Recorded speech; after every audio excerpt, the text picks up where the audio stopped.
Donald Trump strutted onto the Tonight Show stage with his trademark smirk, fully expecting to mock, bully, and humiliate Jimmy Fallon in front of millions.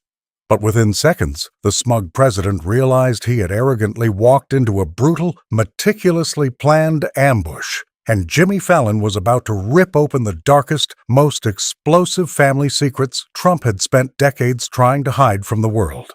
The bright studio lights of NBC's Tonight Show in New York City were already blazing as the audience settled into their seats. Tonight, the Tonight Show with Jimmy Fallon had promised something special. A rare, extended interview with President Donald Trump. Then Donald Trump walked onto the stage like he owned the place. He had that big smirk on his face, shoulders back, waving to the crowd with both hands like he was at one of his rallies. Jimmy Fallon stood up from behind his desk with his usual easy smile, reaching out to shake Trump's hand. "Mr. President, welcome back," Fallon said, keeping it light. Trump grabbed the hand firmly and pulled him in for a quick half hug, the kind guys do when they want to show who's boss. Right away, Trump jumped in with a joke. "Jimmy, let me tell you, the country is doing fantastic under me. Tremendous. But if you keep doing those weak impressions, maybe not so much." The crowd laughed, some of them loud, some just polite. Trump ate it up, nodding like he expected nothing less. Then Trump turned toward Fallon, that smirk getting sharper. "You know, Jimmy, you've been doing this show a long time, but lately it feels like you're in a bit of a slump. Not enough real men watching anymore, right? All soft stuff. No edge." The words hit the room like a slap. A few people laughed nervously, shifting in their seats. Others went quiet, not sure if they were supposed to cheer or cringe. Fallon didn't fire back right away. He paused for a second, still smiling that calm, friendly smile. No anger in his eyes, no rush to defend himself. Trump kept going, cracking another quick joke at Fallon's expense. Something about late-night hosts needing to toughen up if they wanted real ratings.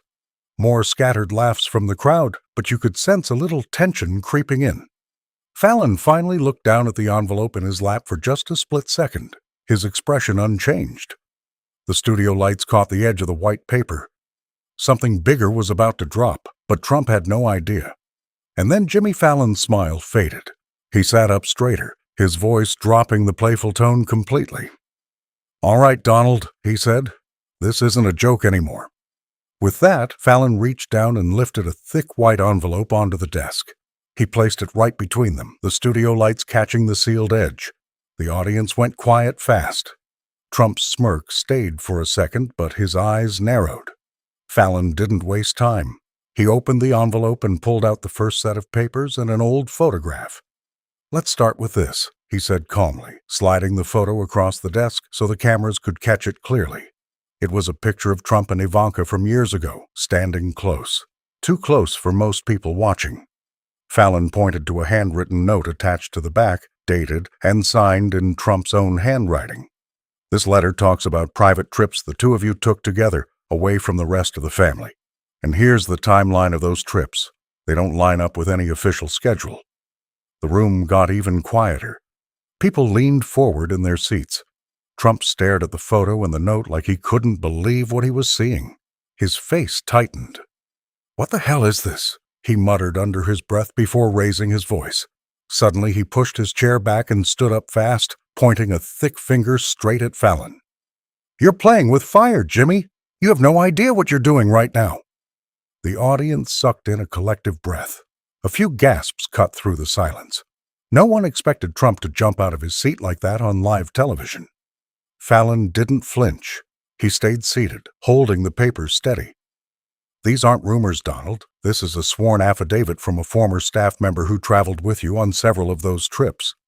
Fallon slid another document across the desk, an official-looking page with a notary stamp and a clear signature. "She describes the exact dates, the hotels, and how you made sure no one else was around. It's all here in black and white." Trump's face turned red. He tried to laugh it off, forcing a loud "ha" that came out too sharp.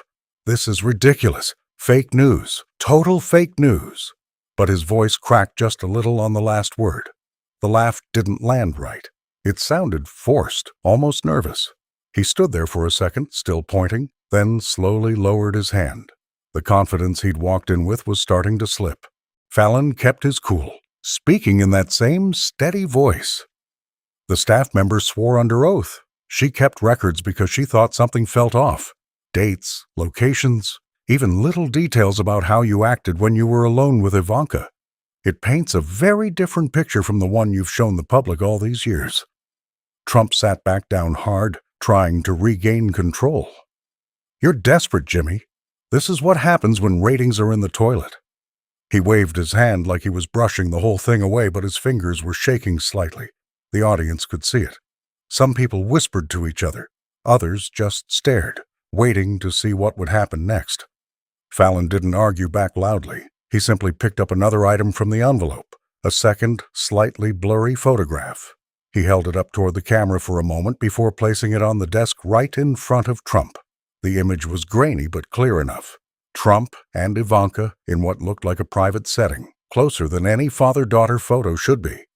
Fallon tapped the corner of the picture. And this one? Trump's eyes locked on the photo. For a split second, his whole face changed. His usual cocky expression cracked wide open. He blinked hard, fast, like he'd been slapped. His mouth opened, but no words came out right away. The studio fell into a heavy silence as everyone watched the man who had been running his mouth just minutes ago suddenly look rattled. Fallon let the blurry photo sit on the desk for a long second, watching Trump's face.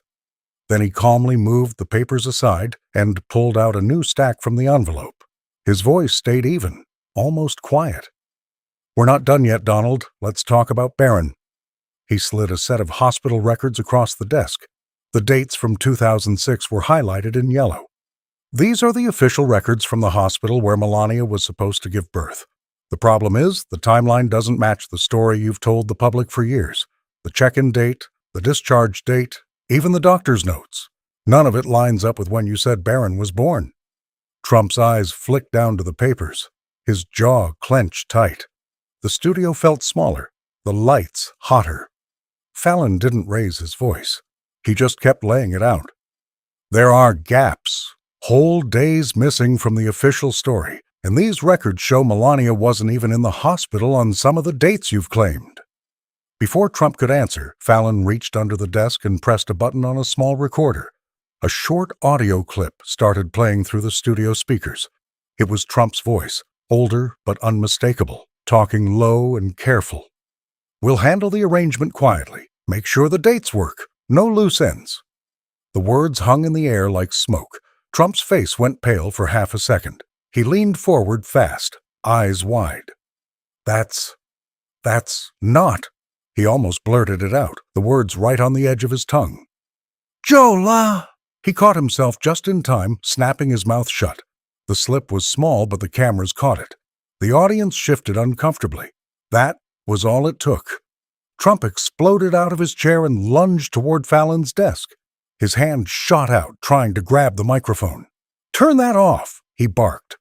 Fallon leaned back quickly, just one smooth step, keeping the mic out of reach. He didn't look scared. His face stayed calm, almost relaxed, like he had expected exactly this. "Sit down, Donald," Fallon said quietly but firm. Trump stood there breathing hard, hand still reaching, face red with anger. The two men locked eyes across the desk. For a moment it looked like Trump might flip the whole table. The audience was dead silent, holding their breath. Fallon didn't wait for Trump to sit. He pulled out another document, a second medical report, this one with charts and lab notes. "This report suggests there might have been a different biological mother involved." He pointed to a section near the bottom. "Indirect fingerprint evidence from the newborn records doesn't match Melania's. The blood type markers and some genetic indicators point somewhere else." Gasps rippled through the crowd. Then the whispering started. A few people in the back rows began murmuring louder. Someone shouted, "Show us more!" Another voice joined in, "Let's see it!" The studio buzzed with shock and curiosity. Trump spun around toward the audience, his face twisted in fury. "Shut up!" he growled at them. "All of you, shut your mouths! This is a witch hunt!" His voice boomed across the stage, but it only made the whispers grow.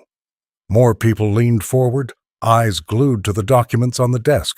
Trump turned back to Fallon, chest heaving. He looked like he wanted to say 1,000 things at once, but the words kept getting stuck. Fallon stayed behind the desk, steady as ever. He didn't smile. He didn't gloat. He simply waited, letting the weight of the hospital records and that short audio clip sink in deeper with every second. The paternity bomb had just gone off, and the pieces were still falling. Trump finally dropped back into his chair, hard. Sweat was starting to bead on his forehead, small drops catching the bright lights. He wiped his face with the back of his hand, breathing heavy. For the first time all night, the big, confident voice was quieter.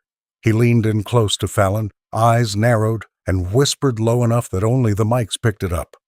"You people are going to regret this." The threat hung there, raw and angry. Fallon didn't blink. He just looked straight back at Trump, the stack of papers still open between them. The audience was still murmuring, some calling for more proof, others sitting stunned. Trump sat there, sweat glistening, jaw tight, staring at the documents that had just blown a hole through his carefully built story. Then Fallon reached back into the envelope and pulled out a thick, folded document. He unfolded it slowly and laid it flat on the desk so the cameras could see every page. "This is a legal contract drafted by your own lawyer in 2006, Fallon said, his voice steady and clear. "It spells out a lifetime luxury deal for Melania, private jets, multiple properties, unlimited spending accounts, everything she could want. In exchange, she agreed to absolute silence about certain family matters." The audience leaned in. Trump's eyes locked onto the signatures at the bottom. His own name was there, bold and unmistakable. Fallon pointed to a specific clause, highlighted in red. "Right here it says, 'Complete discretion on all family arrangements. No questions, no leaks, or the deal ends and everything gets exposed.'" Trump's face flushed deep red. He slammed his fist hard on the desk, the sound cracking through the studio like a gunshot. "You son of a bitch!" he growled, his voice low and dangerous, the kind that made people nervous. "I will make you disappear. People vanish for less than this. You hear me?" The threat landed heavy. A few audience members gasped out loud. The whole room went tense, waiting to see if Fallon would back down. But Fallon didn't even blink. He stayed seated, hands calm on the papers, and looked Trump straight in the eyes. "Then I hope you brought more than threats tonight, Donald." Before Trump could say another word, Fallon slid a printed email across the desk. It was an internal message from Trump's own account, dated right after the contract was signed. Trump's signature was at the bottom. "This email proves you knew exactly what the Family Matters Clause meant," Fallon said. "You wrote it yourself. Make sure Melania understands the silence is permanent. No slip-ups on the kid situation. Your words, Donald, not mine." Trump stared at the email, his mouth opening and closing. He tried to laugh it off, turning toward the audience with his arms wide. "Folks, this is total fake news. They're making this stuff up to destroy me. These late-night clowns will do anything for ratings. You all know how this works." Some people in the crowd started nodding, but before Trump could build any momentum, Fallon cut him off. He pressed play on a small video clip. On the big studio screen behind them, an old, grainy video of Melania appeared. She was sitting in what looked like a lawyer's office, looking tired and serious. Her voice came through clearly. "I know what I signed. I keep quiet. I get the life. That's the deal." The clip was short, only 15 seconds, but it hit like a hammer. Trump froze mid-sentence. His face twisted with shock and rage. He shoved his chair back and started to stand up, ready to storm off the stage. "I'm done with this bullshit," he muttered, already turning toward the exit. Fallon's voice stopped him cold. "If you walk away now, Donald, these people will never know the full truth. You can run, but the documents stay right here." Trump paused, one foot already off the stage. The audience was completely silent, eyes bouncing between the two men. Trump's shoulders rose and fell with heavy breaths. Slowly, he turned back around and dropped back into his chair, but the fire in his eyes had turned into something darker. Fallon didn't celebrate. He simply gathered the contract, the email, and the video stills into a neat stack and placed them in the center of the desk. Then he looked straight at Trump, calm as ever. his gaze steady and unblinking. The pile of evidence sat between them like a loaded gun. Trump sat there breathing hard, sweat shining on his forehead under the bright lights. The confident man who had strutted onto the stage earlier was nowhere to be seen. Fallon kept his eyes locked on him, waiting. Trump stared at the stack of papers on the desk, his face twisted with rage. Suddenly he snapped. "This is a deep state setup," he shouted, slamming his hand down again. "You're working with them, Jimmy, the same people who tried to take me down before. This whole thing is rigged." Without warning, he lunged forward and grabbed a handful of the documents. He tried to rip them right there on live television, tearing at the pages with both hands. "Fake! All of it's fake!" The sound of paper ripping filled the studio. A few sheets tore halfway before Fallon quickly pulled the rest out of his reach. Fallon didn't panic. Instead, he reached under the desk again and brought out a second envelope, thicker than the first. He placed it down calmly and opened it. "Since you want to talk about setups, let's look at this." He pulled out a sworn affidavit from Trump's longtime family doctor. "This is from Dr. Rosenberg, your personal physician for over 15 years. He swore under oath that there was a special arrangement for Barron's birth. He confirms Melania was not the biological mother, and that you personally approved the entire plan." The new document hit the desk with a soft thud. Trump froze mid-tear, staring at the doctor's signature and the notary stamp. His mouth opened, but for a second no sound came out. Then the explosion came. "Liar!" Trump roared at the top of his lungs. "You're a lying piece of shit, Fallon! That doctor would never say that!" He was screaming now, face bright red, veins bulging in his neck. "This is treason! I'll have you investigated! I'll destroy you!" Fallon stayed completely calm, his voice low and even, never rising to match Trump's shouting. He flipped through the pages one by one, laying them out slowly. "Here's your own approval signature on the medical plan, dated 2 weeks before the official birth announcement. Here's the payment record to the surrogate. And here's the clause you signed that says Melania would be compensated for playing the role in public. Every page has your initials or signature, Donald. You approved all of it." The back and forth grew hotter. Trump kept yelling, pounding the desk, calling Fallon every name in the book. Fallon just kept turning pages, reading facts in that same steady tone. Every time Trump screamed louder, Fallon answered quieter, which somehow made his words hit even harder. In the middle of the shouting, Trump grabbed one of the old photos from the pile. As soon as his fingers touched it, something shifted inside him. For a brief moment, his angry mask slipped. His eyes widened with real panic. His hands started shaking visibly as he held the picture of himself and the baby from that time. The photo trembled in his grip. In that split second, the audience saw it. The fear behind the fury. Trump quickly slammed the photo down, but the damage was done. He had looked scared. The crowd couldn't stay quiet anymore. The studio split right down the middle. One side started booing and shouting, "Let him speak," while the other side clapped and yelled, "Show the proof." Cheers and jeers mixed together in a chaotic roar. People were standing up in some rows, pointing at the stage. The noise grew so loud it almost drowned out the 2 men at the desk. Security looked nervous, scanning the audience. Trump tried to turn the chaos to his advantage. He pointed at the yelling crowd and shouted, "You see that? The real Americans are with me." But his voice was cracking now, hoarse from all the screaming. Fallon didn't try to quiet the audience. He simply waited until the noise dipped for a second, then slid one final page forward. "This is the cover letter you wrote yourself, Donald. It says the entire arrangement must stay hidden forever." Trump couldn't take it anymore. He dropped heavily back into his chair, the fight draining out of him all at once. He sat there breathing hard, chest heaving like he'd just run a marathon. Sweat poured down his face. His eyes were red and watery, not from tears exactly, but from pure exhaustion and rage. His hands clenched into fists on his knees, knuckles white. He glared at Fallon across the desk, breathing in short gasps. He sat slumped in his chair, eyes burning with fury and something that looked a lot like desperation. Fallon looked at the exhausted man across the desk and took a slow breath. He didn't raise his voice. He didn't need to anymore. "Let me put it all together for you, Donald," he said quietly, gesturing to the growing pile of documents.